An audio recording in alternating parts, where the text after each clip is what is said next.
우리가 살고 있는 시대는 각기 자기 소견에 옳은 대로 행하는 그 사사 시대와 참 많이 닮아 있습니다. 성경에 나오는 사사 시대는 그나마 사사들이 등장하면 백성들이 따라섰던 그런 시대였는데, 지금 시대는 또 그렇지도 않은 것 같습니다. 우리가 살고 있는 지금의 시대는 이전의 사사 시대보다 훨씬 더 사사 시대의 특징을 가지고 있는 그런 시대를 우리가 살고 있습니다. 저는 그래서 초사사 시대다, 극사사 시대다, 이렇게 말을 붙여보고 싶습니다. 사사기에는 12명의 사사가 등장합니다. 6명의 대사사와 6명의 소사사가 등장합니다. 이들을 구분하는 기준이 있는데 그것이 무엇일까요? 그것은 분량이 많으면 대사사, 분량이 적으면 소사사, 이렇게 구분하는 것입니다. 대사사는 6명입니다. 우리가 살펴보고 있는데요, 온니엘과 에훗과 드보라와 기드온, 오늘 살펴보게 되는 입다와 다음에 살펴보게 되는 삼손까지 6명의 사사가 있습니다. 오늘은 대사사로서 5번째 사람인 입다에 대해서 살펴보는데, 사실은 입다의 이야기이지만 하나님이 입다를 통해서 책망하고 있는 모습을 우리가 발견하게 됩니다. 오늘 등장하는 입다의 특징 중에 하나가 있다면, 하나님이 세운 사람이 아니라 길앗의 장로들, 길앗의 리더들이 세운 사사였다라는 것이 가장 큰 특징입니다. 입다라는 사사를 우리는 듣게 되면 딸을 번제로 드렸던 사사라는 것 때문에 다른 것들을 잘 기억하지 못하고 그것만 기억하게 됩니다. 그러나 조금 더 다른 관점에서 입다라는 사사를 볼 수 있음을 우리가 알아야 됩니다. 입다라는 사사 이야기의 전체를 관통하고 있는 주제가 하나 있는데, 그것은 바로 협상이라는 것입니다. 영어로는 negotiation이라는 단어입니다. 설교 제목처럼 입다는 탁월한 협상가, 네고시에이터였습니다. 가장 탁월한 협상가였습니다. 그는 길앗 장로들과도 협상을 하고 그가 장관이 아니라 머리가 됨을 얻게 됩니다. 또한 적군인 암몬 자손과 협상을 하게 됩니다. 그리고 나중에 가서는 하나님과도 협상하는 모습을 보여줍니다. 탁월한 협상가의 모습을 성경 전체가 잘 보여주고 있는데요, 그러나 그가 등장하는 시작은 굉장히 우울하게 시작하고 있습니다. 1절, 2절 말씀 보시기 바랍니다. 길앗 사람 입다는 큰 용사였으니, 여기까지는 굉장히 좋습니다. 그런데 기생이 길앗에게서 낳은 아들이었고 길앗의 아내도 그의 아들들을 낳았더라. 그 아내의 아들들이 자라매 입다를 쫓아내며 그에게 이르되 너는 다른 여인의 자식이니 우리 아버지의 집에서 기업을 잊지 못하리라 한지라. 그런 거죠. 입다는 길앗 사람이었고 길앗의 아들이었다, 이렇게 표현해 주고 있습니다. 그러나 길앗 공동체 안에 들어가지 못했던 사람이었습니다. 왜냐하면 그는 그의 어머니가 기생이었기 때문입니다. 한국 성경은 굉장히 완곡하게 기생이라 표현해 주고 있습니다. 그러나 원어 성경인 히브리어 성경을 보면 그 단어는 조나라는 단어는 창녀를 뜻하고 있는 것입니다. 입다는 창녀의 아들로 태어난 것입니다.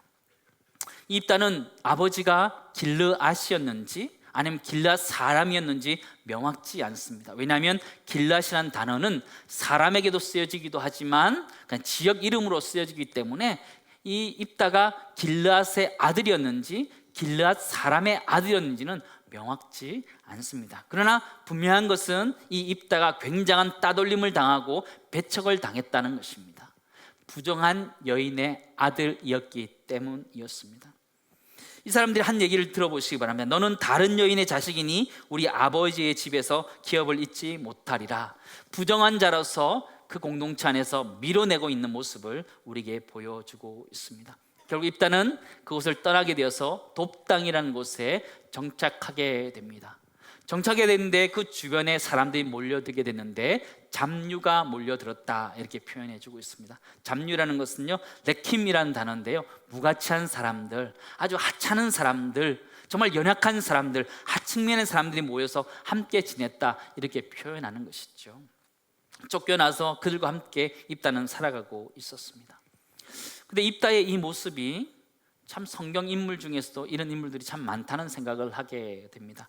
열왕기하 5장 말씀 보시면 아람 왕의 군대 장관 나아만이 나오는데 이도 이 입다와 참 비슷하다는 생각을 하게 됩니다. 나아만 장군은요, 왕하 5장 1절 말씀 보시면 큰 용사였으나 뭐라 그래요? 나병 환자였다. 그 이중성을 가지고 있었던 것이죠. 사람들이 볼 때는 큰 용사였지만, 큰 일을 한 사람이었지만 자신에게는 나병이라는 것이 있었던 환자였다라는 것이죠. 입다도 마찬가지였습니다. 탁월한 지도력을 가지고 있었고 큰 용사였지만 창녀의 아들로서 배척당하고 부정함다라고 표현되어지는 그 사람이 바로 입다라는 사람이었습니다. 그런데 그 모습이 우리의 모습과 똑 닮아 있습니다. 우리는 어떤 인생의 아픔을 가지고 살아가고 있습니까? 입다처럼, 나아만 장군처럼 큰 용사와 같이 우리는 멀쩡하게 보이지만 사실은 우리 안에 나병 환자와 같은 모습, 따돌림 당해서 힘들어한 모습이 우리 속에 그대로 남아 있습니다. 저는 인생을 아픈 손가락과 같다 이렇게 말하고 싶습니다. 10손가락 있지만 꼭 한두 개는 아픈 것이 우리의 인생인 것 같습니다. 우리 인생 가운데 10가지 다 좋으면 좋은데 10가지 다 좋은 사람이 하나도 없어요. 하나도 없어요. 샘플이 바로 여러분 자신입니다. 저 자신이고요. 다 좋은 것 같지만 꼭 한두 개는 아픈 손가락과 같이 힘든 것이 우리의 현실입니다. 신방을 하면서 사랑하는 성도님들 이렇게 많이 만나보면요, 정말 열심히 젊었을 때 일해서 지금 많은 재물을 모은 분을 만나보았습니다. 그런데 문제가 뭐냐면 본인이 병이 들었다는 거예요. 병이 들었다는 거죠. 또 다른 분은요, 몸이 너무 건강한 거예요. 너무너무 건강한 거예요. 근데 돈이 없는 거죠. 어떤 분은 재물도 있고 건강도 있는데 가족이 아파서 또 걱정하며 살아가는 것, 그것이 우리의 인생의 모습이다라는 생각을 하게 됩니다. 이 입다의 모습이 우리의 인생의 모습과 똑같다는 생각을 하게 되지요. 하나님이 그 인생 가운데 은혜를 베풀어 줄 수 있기를 간절히 소망합니다. 입다는 쫓겨나서요 돌아다녔는데 이 길랏 지역의 장로들이 입다를 찾아오게 됩니다. 왜냐하면 길랏 지방에 문제가 생겼기 때문입니다. 암몬 자손이 쳐들어왔는데 이 암몬 자손을 쳐낼 수 있는 길랏 사람들이 아무도 없었기 때문입니다. 보통은 침배에 오면 하나님이 사사를 세워서 가게 하시는데 하나님이 사사를 세우지 않는 것이었습니다. 길랏 장로들은 고민하다가 자신들의 방법을 찾게 됩니다. 도저히 자기 공동체 안에는 찾을 수 없어서 자신이 쫓아냈던, 부정하다고 쫓아냈던 입다를 부르게 된 것이었습니다. 그에게 장관이 되어달라 이렇게 제안합니다. 6절 말씀 보시기 바랍니다. 입다에게 이르되 우리가 암몬 자손과 싸우려 하니 당신은 와서 우리의 장관이 되라 하니. 굉장히 좋은 것을 제시하지요. 입다에게 있어서는 굉장히 좋은 선택을 할 수 있는 그런 자리였습니다. 그러나 입다가 거절합니다. 어릴 때 그를 거부했던 그들을 이야기하면서 그것을 받아들이려고 하지 않습니다. 그러자 이 길랏의 장로들은 더 큰 자리를 그에게 주기로 합니다. 7절 8절 말씀 보시기 바랍니다. 7절 8절 함께 읽습니다. 입다가 길랏 장로들에게 이르되 너희가 미워하여 내 아버지 집에서 쫓아내지 아니하였느냐? 이제 너희가 환난을 당하였다고 어찌하여 내게 왔느냐 하니라. 그러므로 길랏 장로들이 입다에게 이르되 이제 우리가 당신을 찾아온 것은 우리와 함께 가서 암몬 자손과 싸우게 하려 함이니 그리하면 당신이 우리 길랏 모든 주민의 머리가 되리라 하매. 머리가 된다는 거죠. 장관 정도가 아니라 왕과 같은 머리 역할을 할 수 있는 그런 것을 주겠다 이렇게 이야기하고 있지요. 우리는 입다의 이야기를 들을 때에 입다에 주목하느라 진짜 메시지가 무엇인지를 잊어버릴 때가 있습니다. 입다의 이야기를 하고 있지만 사실은 입다의 이야기가 아니고 입다가 등장할 수밖에 없는 길르앗의 상황들을 이야기하고 있는 것입니다. 하나님이 세우지 않았던 그 입다라는 사사, 부정하다고 쫓아냈던 사사가 등장할 수밖에 없었던 길르앗의 현실을 하나님께서 지금 고발하고 있는 것입니다. 입다의 이야기는 사실은 길랏 장로들의 이야기, 길랏의 리더들의 이야기입니다. 길앗 장로들은 입다가 마음에 들었을까요? 안 들었을까요? 답은 항상 몇 번이라고요? 2번입니다. 길앗 장로들은 입다가 마음에 들지 않았습니다. 그래서 처음에 머리가 되게 해달라, 그렇게 되라 얘기하지 않고 장관이 되게 해달라 이렇게 얘기했던 것이죠. 그러나 입다가 거절하자 그들은 고민하면서 머리가 되어달라고 이야기합니다. 이 길앗 장로들은 입다가 마음에 들지 않지만 현실의 문제를 해결하기 위해서 자신들의 공동체, 거룩한 공동체를 더럽힐 수 있다고 생각하면서 내쫓았던 부정한 아들이라고 말했던 입다를 다시 불러오고 있는 모습을 보여주고 있습니다. 쉬운 말로 길앗 장로들은 용병을 지금 채용하고 있는 것입니다. 용병을 투입하고 있는 것이요, 싸울 수 있는, 힘을 쓸 수 있는 입다를 불러오는 것이죠. 다윗과 골리앗 시대에, 그 시대에 골리앗과 같은 역할을 하는 것이죠. 싸울 수 있는 사람을 채용하는 것이죠. 그런데 그 모습이 우리의 모습과 굉장히 닮아 있다라는 것이에요. 길앗 장로들이 부정하다고 잘못된 것이라고 쫓아냈던 입다를 다시 현실의 문제 때문에 받아들이는 것처럼 우리도 지금 똑같이 현실의 문제 때문에 부정하던 것을 다시 가지고 오는 모습이 우리의 모습이라는 거예요. 우리 살아가는 현실을 한번 돌아보시기 바랍니다. 이건 아닌 것 같아 그러면서도 현실에서 어쩔 수 없기 때문에 그 방법들을 다시 사용하고 있습니다. 수단과 방법을 가리지 않고 목적을 이루려고 하고 있는 모습이 우리의 모습입니다. 일단 급한 불은 꺼야 된다라고 말하면서 하나님이 원하시는 방법이 아닌 다른 방법을 가지고 살아가고 있습니다. 우리 그리스도인들은 기본적으로 어떻게 살아가야 되는지를 다 알고 있습니다. 그러나 현실의 문제 앞에서 길앗의 장로들처럼 부정한 것들을, 내가 끊어냈던 것들을 다시 가져오고 있는 우매함들은, 영적인 우매함들을 다시 우리가 범하고 있음을 우리는 알게 됩니다. 사랑하는 성도 여러분, 여러분 어떻게 살아가고 있으십니까?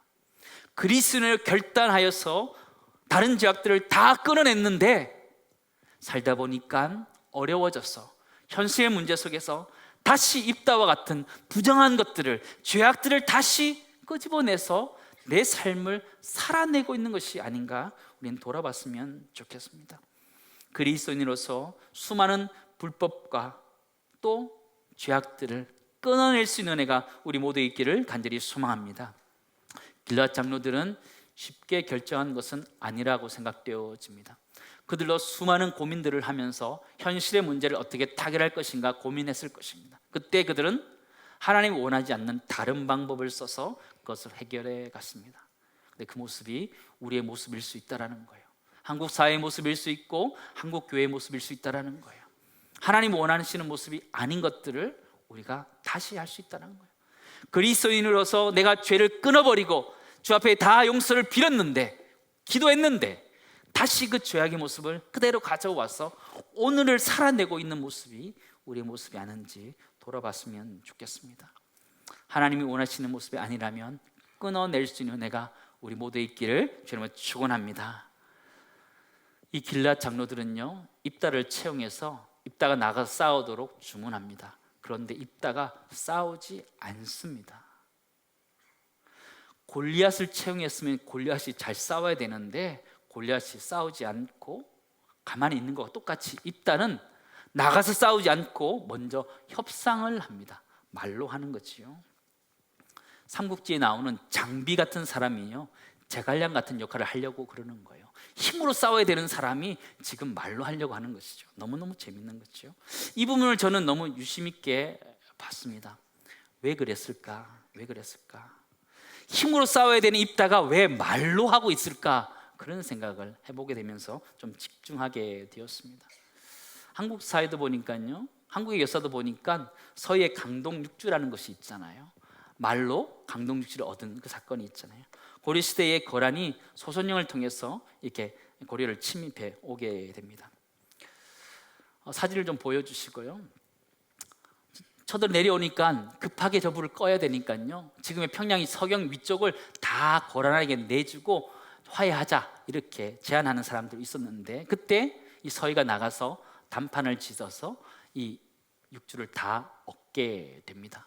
저것이 원래 고려의 땅, 고구려의 땅이었기 때문에 우리의 땅이다 주장하면서 얻게 되고요, 거란의 원래 목적이었던 송나라의 관계를 끊기 원하는 것들을 끊으면서 저걸 그대로 가져오지요. 말로 저걸 가져오지요. 입다가 그렇게 하는 것 같아요. 입다가 말로 다 하면서 나머지를 다 찾아오려고 하는 그런 모습을 우리는 발견하게 됩니다. 근데 재미있는 것은요, 입다가 말을 너무 잘하는 거예요. 우리는 입다라 그러면 부정적인 생각을 제일 먼저 합니다. 그는 장녀의 아들이었다, 또 뒤에 딸을 번제물로 드렸던 사람이다, 이렇게 선입관을 가지고 있는데, 이가 협상하면서 이야기하는 것을 보면 너무너무 놀라운 이야기를 하고 있음을 발견하게 됩니다. 입다는 암몬 왕에게 4가지로 그렇게 반박합니다. 첫 번째는요, 정당하게 방위했다는 것을 이야기합니다. 이스라엘이 먼저 공격한 것이 아니라 정당하게 방위한 것이 지금 가나안 땅을 얻게 된 것이다, 이렇게 설명하는 것이에요. 사사기 11장 19절에 20절 말씀 보시면, 이스라엘이 헤스본 왕 곧 아모리 족속의 왕 시온에게 사자들을 보내어 그에게 이르되 청하건대 우리를 당신의 땅으로 지나 우리의 곳에 이르게 하라 하였으나, 출애굽에서 가나안 땅 들어갈 때 길을 조금만 비켜달라, 우리가 지나가겠다, 이렇게 얘기한 것이죠. 20절, 시온이 이스라엘을 믿지 아니하여 그의 지역으로 지나지 못하게 할 뿐 아니라 지나가게 못하게 하였고 그의 모든 백성을 모아 야하스에 진치고 이스라엘 쳤다, 이렇게 표현하죠. 이스라엘 쳤기 때문에 방어하기 위해서 싸웠던 전쟁이었다, 이게 정당성을 이야기하는 것이죠. 말 되지요. 입다 굉장히 똑똑합니다. 두 번째는요, 하나님께서 가나안 땅을 주셨다, 이렇게 이야기하는 거예요. 이스라엘 하나님이 주셔서 차지한 땅이다, 이렇게 설명하는 거예요. 21절, 22절 말씀 보시기 바랍니다. 이스라엘 하나님 여호와께서 시온과 그의 모든 백성을 이스라엘의 손에 넘겨주시매 이스라엘이 그들을 쳐서 그 땅 주민 아모리 족속의 온 땅을 점령하였으되, 뒤에 이렇게 설명되어 있습니다. 하나님이 주신 땅을 가지고 있다라는 거예요. 그러면서 암몬 사람이 그렇게 얘기하는 거예요. 당신이 섬기는 그모스가 주었던 땅을 여러분이 가지고 있는 것처럼 우리도 하나님이 주신 땅을 우리가 가지고 있다, 그렇게 설명합니다. 하나님의 선물인 땅을 가지고 있다라고 말하는 것이죠. 말 잘하지요. 있다, 똑똑해요. 세 번째 이렇게 얘기합니다. 형평성에 맞지 않는다. 왜 너 암몬만 그러냐, 모압은 가만히인데 왜 설치냐, 이런 얘기를 합니다. 25절 말씀 보시기 바랍니다. 이제 내가 모압 왕 십볼의 아들 발락보다 더 나은 것이 있느냐, 야 모압은 가만히 있는데 왜 네가 설치느냐, 이런 얘기를 하고 있는 것이죠. 네 번째는요, 공소시효가 끝났다 얘기하는 거예요. 문제 제기하기에는 너무 늦었다 이야기하는 거예요. 26절 말씀 보시기 바랍니다. 26절 보면 이스라엘이 헤스본과 그 마을들과 아로엘과 그 마을들과 아르논과 강가에 있는 모든 성읍에 거주한 지 몇 년? 300년 되었다는 거예요. 300년 동안 우리가 있었는데 지금 와서 무슨 얘기를 하냐, 이런 얘기를 하고 있는 것이요.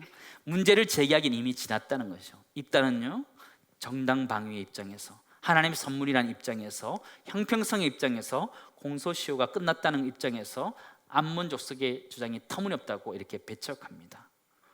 너무 놀랍지 않아요? 잠유와 살았던 이 입다가 그런 이야기를 하고 있는 거죠. 이 입다는 분명한 역사의식을 가지고 있었어요. 그것이 무엇이냐면 하나님이 인도해서 하나님이 주신 가나안 땅에 그들이 머물고 있다는 분명한 확신을 가지고 있었는데, 길앗 장로들은 그 확신이 없었던 것이죠. 입다의 이 협상의 이야기는 입다 이야기 전체의 3분의 1이나 되는 굉장히 많은 분량을 차지하고 있습니다. 그런데 이 협상이 잘 되었느냐? 잘 되지 않았어요. 결렬되었어요. 그럼에도 불구하고 성경은 이 많은 이야기를 성경에 왜 기록해 두었을까요? 결렬된 협상의 얘기를 왜 여기에 기록하고 있었을까요? 이 이야기는 암몬 왕에게 하는 것이 아니라 이 글을 읽는 이스라엘 백성에게 이야기하는 거예요. 이스라엘 백성에게. 입다도 그런 역사의식을 가지고 있다라는 거예요. 너희가 쫓아내었던 입다도 가나안 땅이 하나님 주신 땅이라는 것을 가지고 있었다는 그 얘기를 하고 있는 것이죠. 이 이야기는요, 암몬 왕이 들어야 되는 것이 아니고 길앗 장로들, 길르앗의 리더들이 들어야 되는 이야기라는 것을 우리에게 말하고 있습니다. 성경은 지금 우리들에게 협상하고 있는 거예요. 입다가 지금 우리에게 설명하고 있는 거예요. 나도 가나안 땅이 하나님이 주신 땅이라고 이야기하는데 너희는 도대체 무엇하고 있느냐 말하는 거예요. 길르앗 장로들에게 그런 이야기를 하고 있는 거예요. 너네 도대체 뭐 했냐 얘기하는 거죠. 입다가 싸움하는 게 아니에요. 입다는 원래 싸움해야 되는 사람인데 싸움하지 않고 말로 하는 거예요. 길르앗 장로들이 최소한 그렇게 말로 할 수 있었는데 하지 않았다는 것에 대해서 하나님이 지적하고 있는 거예요. 가나안 땅이 하나님 주신 땅이라고 말할 수 있지 않았느냐? 정당하게 방황한 것이라고 말할 수 있지 않았느냐? 시간이 지난 이야기지 않느냐? 말할 수 있지 않느냐? 그 얘기를 지금 입다를 통해서 하나님이 하고 있는 것이죠. 사랑하는 성도 여러분, 우리에게 주신 가나안 땅이 무엇이 있으십니까? 그 가나안 땅은 하나님이 우리에게 주셔서 가지고 있는 땅인 줄을 믿습니다. 그것이 무엇이에요? 우리 가정이 우리 가나안 땅이에요. 우리 부부, 우리의 가나안 땅이에요. 우리 부모와 자녀의 관계, 하나님 주신 가나안 땅이에요. 우리가 속해 있는 공동체, 가나안 땅이죠. 우리가 일하고 있는 일터들, 학교가 우리 가나안 땅이죠. 누가 주신 거예요? 하나님이 주신 거죠. 하나님이 주신 거예요. 근데 우리는 살아가면서 그렇게 생각하지 못할 때가 너무나 많이 있어요. 입다의 사건을 통해서 하나님 우리에게 도전하시는 거예요. 그거 내가 준 것이다 말씀하시는 거예요. 내가 준 것이다 말씀하시는 거예요. 우리 그것을 붙들 수 있기를 간절히 소망합니다. 입다는 부정한 사람이었어요. 잡류들과 사는 사람이었어요. 그러나 그의 입술의 고백은 너무너무나 귀한 고백들이었어요. 길르앗 장로들과 입다를 딱 바꾸면 될 것 같아요. 입다가 했던 고백처럼 우리도 고백할 수 있기를 간절히 소망합니다. 용병 입다는요, 가나안 땅이 하나님이 주신 것이라고 분명하게 고백할 수 있었던 것처럼 때로 우리의 삶의 모습이 좀 힘들고 어렵고 때로는 사람들부터 오해받는 모습이 있다 할지라도 우리 입술로 주님이 나에게 주신 삶을 살고 있다고 고백할 수 있는 은혜가 우리 모두에 있기를 간절히 소망합니다. 사랑하는 성도 여러분, 여러분 눈에 무엇이 보이고 있으십니까?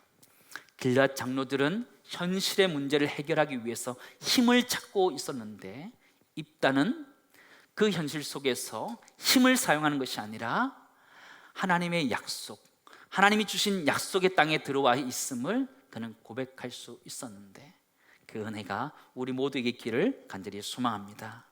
사무엘 선지자는 그렇게 인도하신 하나님을 에베네셀 하나님이다 이렇게 고백합니다. 사무엘상 7장 12절 말씀 보시기 바랍니다. 우리 같이 읽겠습니다. 사무엘이 돌을 취하여 미스바와 센 사이에 세워 이르되 여호와께서 여기까지 우리를 도우셨다 하고 그 이름을 에베네셀이라 하니라. 아멘. 사랑하는 성도 여러분, 여러분 현실이 지금 좀 어려우십니까? 조금 여러분 불편한 것들이 있으세요? 암몬 족속이 쳐들어와서 우리를 괴롭힌 것 같은 것이 혹시 있으십니까? 그러나 지금까지 인도하셨던 그 에베네셀의 하나님이 앞으로도 인도해 가실 줄을 믿습니다. 입다는 그 고백을 할 수 있었던 사람이에요. 에베네셀의 하나님, 지금까지 인도하셨던 그 하나님, 가나안 땅을 선물로 주셨던 하나님이 나의 하나님이라 고백할 수 있었던 그 은혜가 우리 모두에 있기를 간절히 소망합니다. 저는 그 고백이 서희의 강동육주와 똑같다는 생각을 하게 됩니다. 우리 입술로 하나님 내 인생을 인도해 가시고 함께 하신다는 것을 통해 하나님 우리에게 영적인 강동약주를 육주를 줄 줄 믿습니다. 약주가 아니고 육주입니다. 네, 약주가 아니고 육주입니다. 그렇죠? 하나님 우리에게 그걸 주실 거를 우리가 믿고 살아갔으면 좋겠어요. 사랑하는 성도 여러분, 현실은 어려워요. 인생을 살아가면 살아갈수록 어려워요. 인생을 살고 나이가 들면 인생이 더 쉬워지나요? 그렇지 않아요. 인생은 어려워요. 현실의 문제 앞에 계속 부딪히게 돼요. 그럴 때 우리가 이 길르앗 장로들처럼 거룩한 척하면서 잡류를 가지고 살아가느냐, 아니면 부정해 보이고 또 하층민처럼 보이는 입다의 모습이지만 진정한 신앙의 고백을 하며 사느냐, 그것 우리의 결정에 달려 있습니다. 우리 모두가 입다처럼 귀한 고백을 하며 살아갈 수 있기를 지금 축원합니다.